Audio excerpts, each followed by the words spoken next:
Good morning, everybody. Welcome to day 8 of our Photoshop Daily Creative Challenge. Good to see everybody in the chat. Hello, hello. I'm Kathleen Martin. I am your host for this Daily Creative Challenge for the last 2 weeks, and tomorrow is our last day.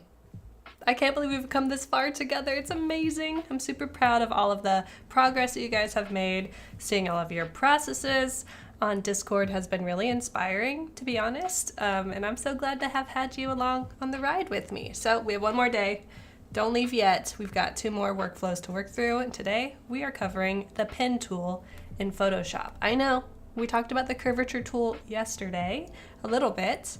And today we're going to kind of talk about curvature tool's cool older brother, kind of scary older brother, the pen tool.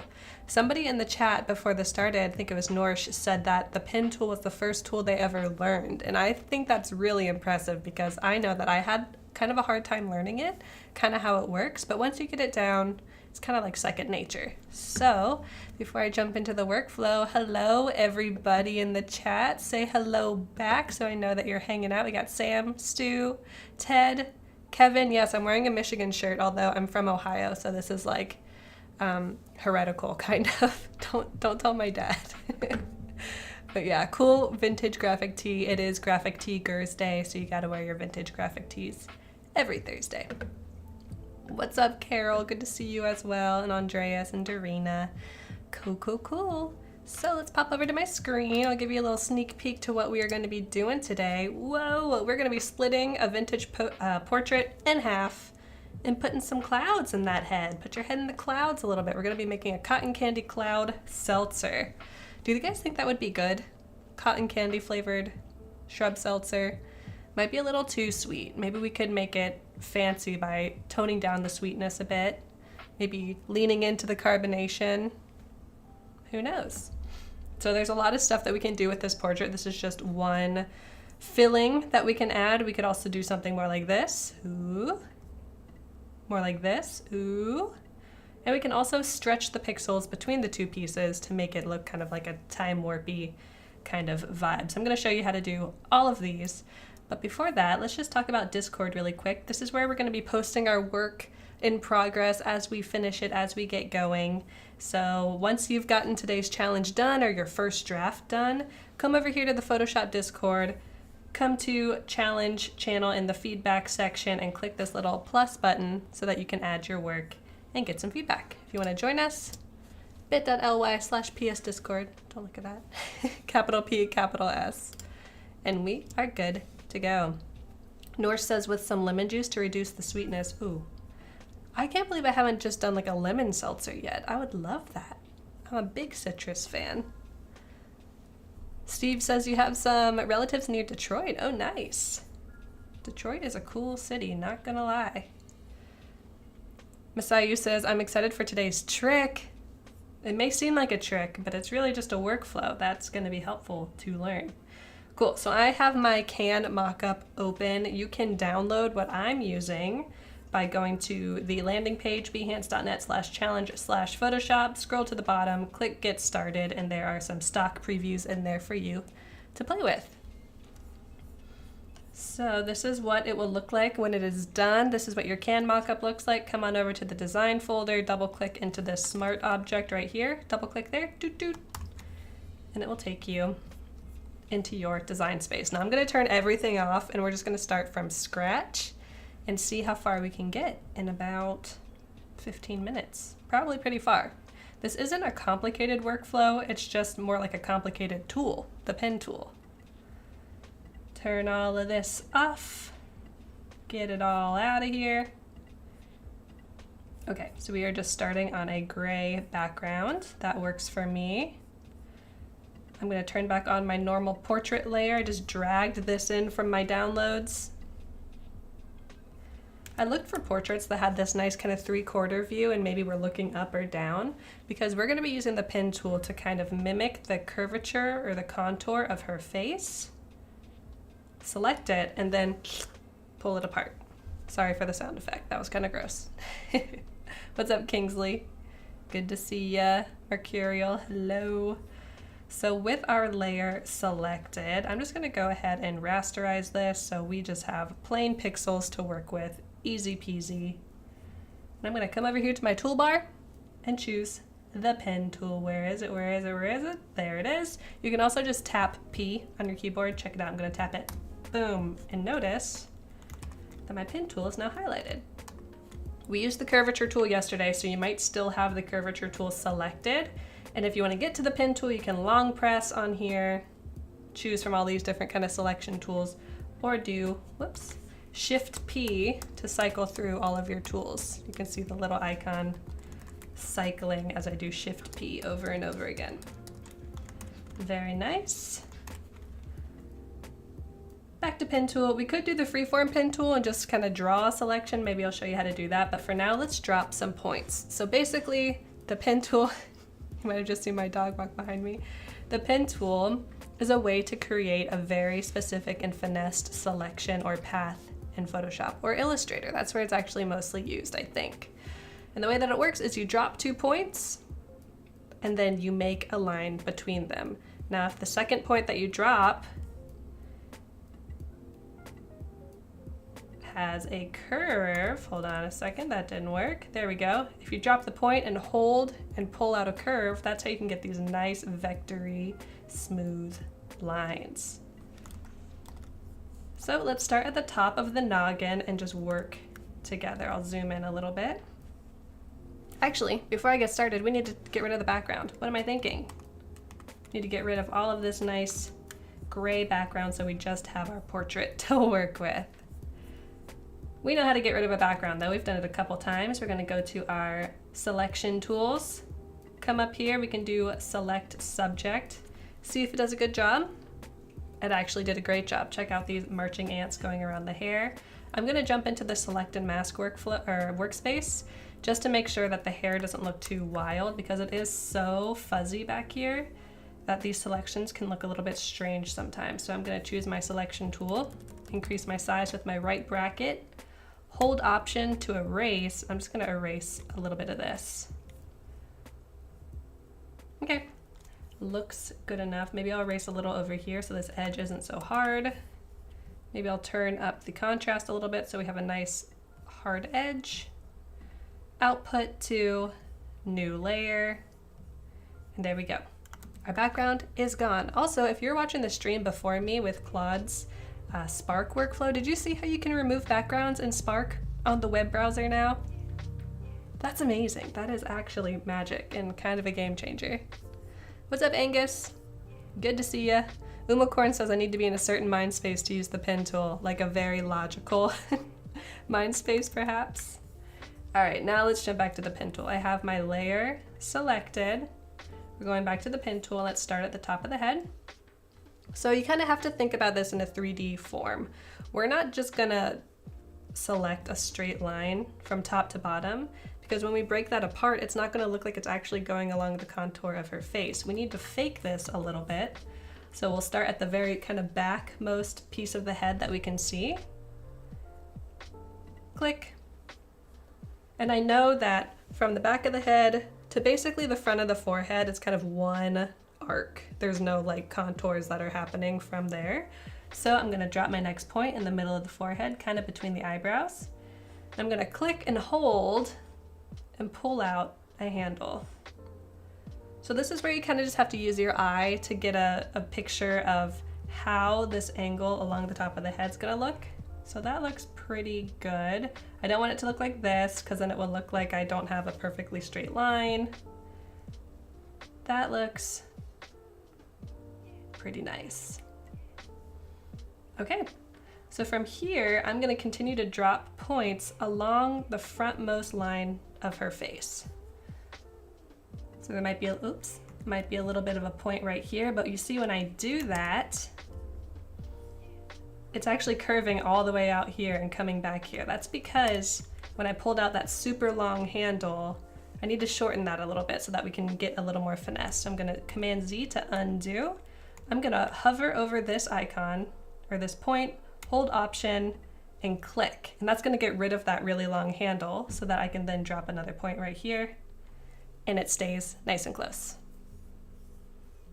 Yep, totally fairy, exactly. All right, let's go to the nose. And I'm just gonna pull out a little bit of a handle here because the nose comes out just a little bit from the face. Maybe drop one right down here, right under the tip of the nose. Drop one right here in the Cupid's bow. In the lips, maybe curve this one a little bit. Zoom in a little bit so you can see. So my line is going around the lip. Maybe right here. We'll use that Option or Alt key again to get rid of that handle so I can draw a straight line. We will curve this one a little bit as well. Hold the Option or Alt to draw a straight line. And now I'm gonna go down the center of her body.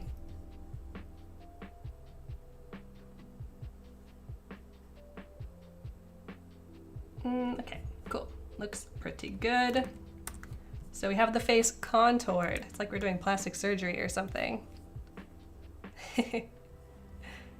Oh, this is an actual artist or an actress that you guys are recognizing. Clara Bow or Bow. She's got that classic old-timey look that I like so much. Alrighty, so to finish off our selection, I'm just gonna drop a couple points to get around my silhouette and finish it off. Boom, we are pretty much done with the hard part. Thank you, Steve, for posting a link. She's the it girl.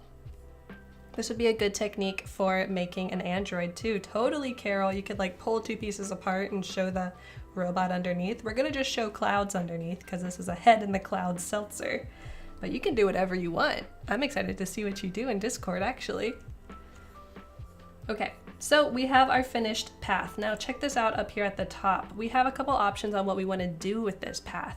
Do we want to turn it into a mask? We know masks, we've worked on those a couple times. They hide and reveal parts of your image. So if we mask this, it's gonna keep this piece and hide everything else. We could turn this into a shape. It will be a live shape that we can change the color of. And the pattern and the gradient, we've used those a lot the last 2 weeks. But we're gonna just make this a selection. This is the easiest thing we can do. Everything looks good. We don't need to feather anything because this is a pretty straight and narrow line that we are using. Click OK, and now we have a nice custom selection.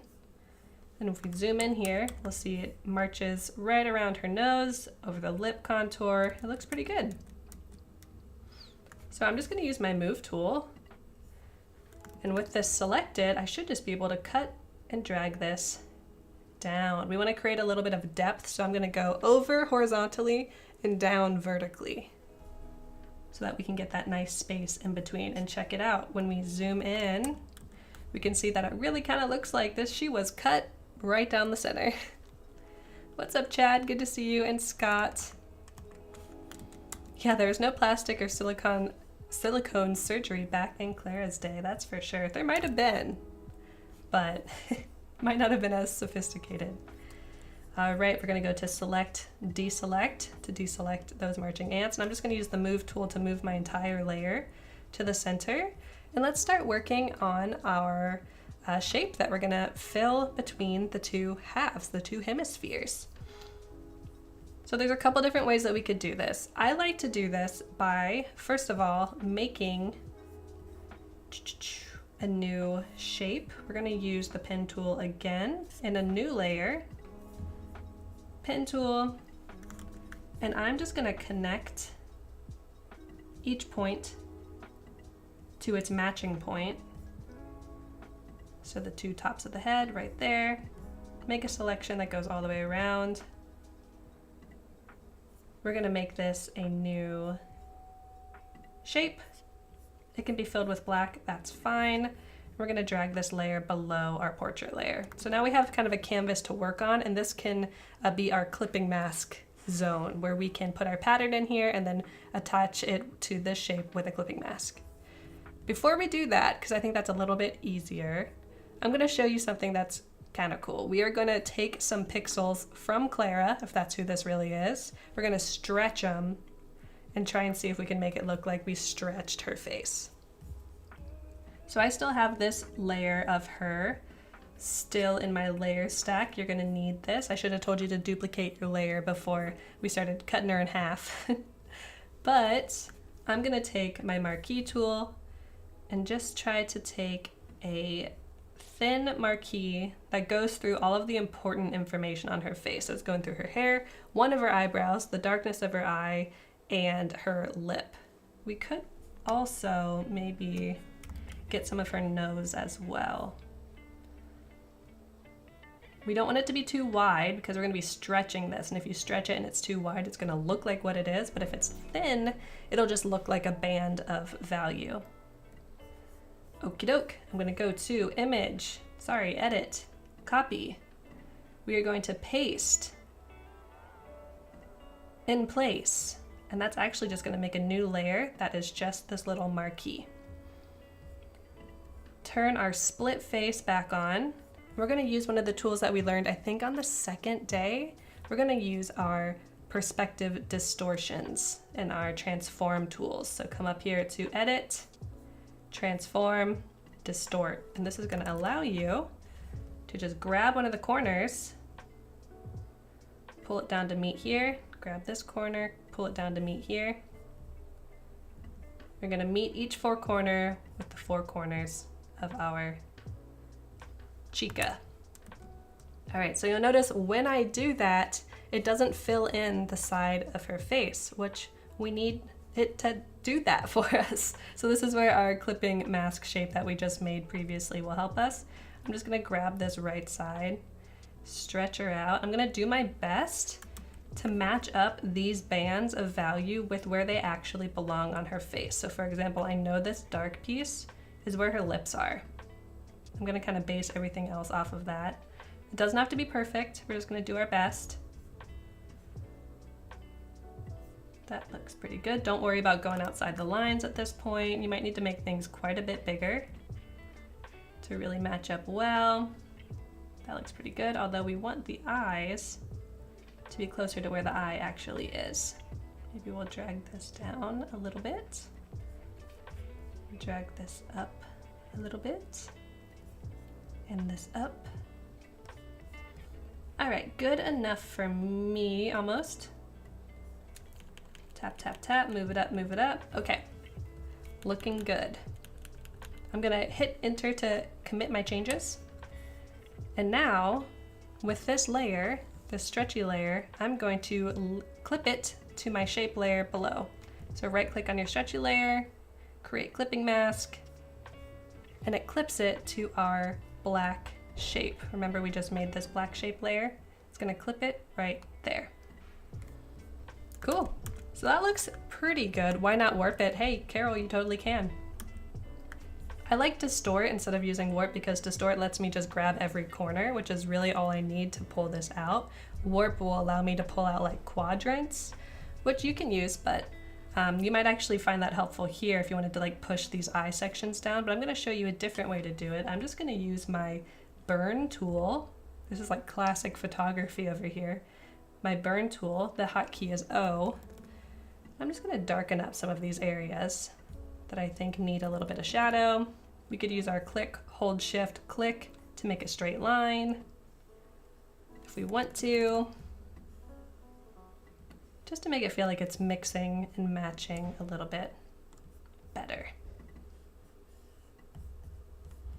Maybe a shadow under the neck is needed. So we can really make this look a little more realistic. It looks like cheese when you lift up a piece of pizza. That's gross. I like it though. You're using a trackpad to do all this? That makes me stressed. I know, Scott. Isn't that crazy? I already have a mouse on this desk. I don't need to add another one, but it's a good sign because you can do all of these workflows with just a trackpad. You don't need anything special. All right, so I showed you the stretchy workflow. I'm gonna turn that off and let's just grab one of our cloud images. I provided some previews for download with the starter file. Actually, I think it's already in my file. There we go. I'm just gonna grab this, turn off that, drag this up here so we can see it. So I'm gonna use this cool kind of cloudy image. I'm gonna increase the size so it lays over the entirety of our portrait. And let's go ahead and clip it to our black shape. And there we go. Head in the clouds. Super duper easy. You could even rotate this a little bit so that the cloud line is like kind of going with the angle of the way that we pulled her head out. That sounds violent. Definitely this one will be the one. You like this one? So you could use any kind of image you want. You could use something a little more psychedelic if you like. If you want it to look like she's got a party going on in her head, whatever kind of flavor of drink that you're designing for, make it match this interior pattern piece. But I think I like this. Now I'm just gonna turn back on all of my label layers so we can make sure that this makes sense as a drink. I'm going to grab all the layers I need for my design. Got my portrait, got my clipping mask. We're gonna drag it below our shape layer for the label. We'll put it into place, size it down a bit so it fits well, hit enter. And one thing I did in my final piece was I actually used my lasso tool. You could use a pen tool as well. And I just rounded off this edge a little bit because I felt like these squares were a little bit distracting. Just hitting delete to delete them, but you could use a layer mask if you want to be a little less destructive than I am. That looks a little more soft and nice. Okie doke. So we can change our background color if we want something more candy pink. I kind of like it dark though, and I even added this little star pattern that I think I provided in day 3 or whatever the double exposure spaceship day was. That's what this image is from. We're gonna add our scratchy noise on top, which I've included every day, so you should have it. I'm gonna turn this down a little bit so we can have more contrast on our actual design. And there we go, cotton candy, clouds, shrub, seltzer. Looking pretty sweet. I'm gonna save this, Command S. Let's go check out how it actually looks on our mock-up. Is shrub seltzer from bushes? LOL, Carol. I'm not even gonna answer that. Good joke though. No, but for real, shrub seltzer is like a seltzer with vinegar in it. It's kind of, not everyone loves it, but I do. Cool, and we have our day 8 can. So we have more than enough for a 6-pack at this point. You could mock up all 6 cans and one kind of 6-pack carrier if you want to, but we have one more day of challenges tomorrow, and I wonder what it's gonna be. It's a workflow that I don't think we've really covered the last 2 weeks, but we're gonna use a lot of the ones that we've covered the last 2 weeks to kind of aid in this final workflow. And I'm excited to unveil it to you all tomorrow. You guys are trackpad crazy for sure. But make sure you stick around right after me. We've got more Adobe Live coming up. Don't forget to put your work on Discord to get a little bit of feedback. I'm gonna do that right now. We'll take a little screenshot, add it to Discord, see what y'all think. Upload, you can just drag an image onto Discord too and it will allow you to upload. You don't have to press that plus button. Day 8. What's everyone think of a cotton candy flavored seltzer? I'm not sold, to be honest. Upload and we shall see. Fairy just posted an update, changed the font, customized the stroke. Very nice. This is from yesterday's challenge where we made custom brushes. Super cool. So go ahead and check out Discord if you want to check out everyone else's awesome work. I am going to be out of here. Oh, but before I go, this is how you join Discord. If you'd like to, bit.ly/psdiscord, capital P, capital S. And I'm going to head out of here. So I'll be back tomorrow at 9 a.m. Pacific, 12 p.m. Eastern. Stick around for more Adobe Live right after.